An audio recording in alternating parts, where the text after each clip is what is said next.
নাটক, বিজ্ঞাপনচিত্র ও চলচ্চিত্র বানিয়ে 18 বছর পার করেছেন আদনান আল রাজীব।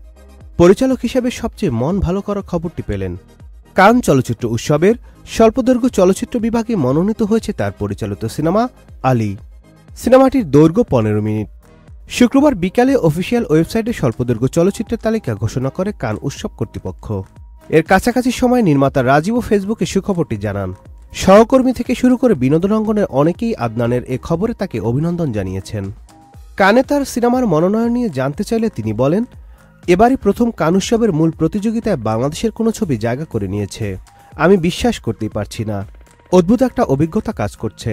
পুরোটাই স্বপ্নের মতো, মনে হচ্ছে ডুবে যাচ্ছি আবার ভেসে উঠছি। বোঝানো যাবে না, হার্টবিট বেড়ে যাচ্ছে। কান চলচ্চিত্র উৎসব পৃথিবীর অন্যতম মর্যাদাপূর্ণ আসর। জানতে পেরেছি 4500 চলচ্চিত্র থেকে আমাদেরটা নির্বাচিত হয়েছে। এটা আসলেই কল্পনা করা যায় না। যমুনা ইলেকট্রনিক্স ঈদে ডাবল খুশি অফার সিজন 3, যে কোনো পণ্য কিনলেই পাচ্ছেন নিশ্চিত ঈদ উপহার।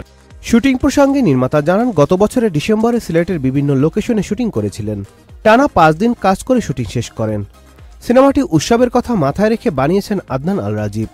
তবে তা যে কান উৎসব হবে তা কখনোই ভাবেননি। আদনান আল রাজীব বলেন, আমরা তো আসলে কখনোই কান উৎসবের কথা ভাবিনি।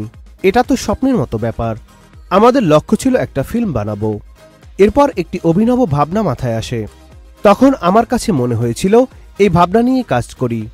আমাদের একটা প্রতিষ্ঠান তৈরি হয়েছে ক্যাটালগ নামে। বাংলাদেশ থেকে সেই প্রতিষ্ঠানে আমি আছি আর তানবীর। ফিলিপাইন থেকে আমাদের আরও 2 জন বন্ধু রয়েছে। 4 জন মিলে গেল বছর প্রতিষ্ঠানটা শুরু করি। শুরুর পর থেকে কোনো কাজ হচ্ছিল না। তারপর আমরা কাজ শুরু করলাম। আলী গল্পটাও বানালাম, যা আমাদের প্রতিষ্ঠানের প্রথম প্রযোজনা। আলী ছবিতে অভিনয় করেছেন আলামিন, যিনি গান করেন এবং ইনফ্লুয়েন্সার হিসেবে পরিচিত।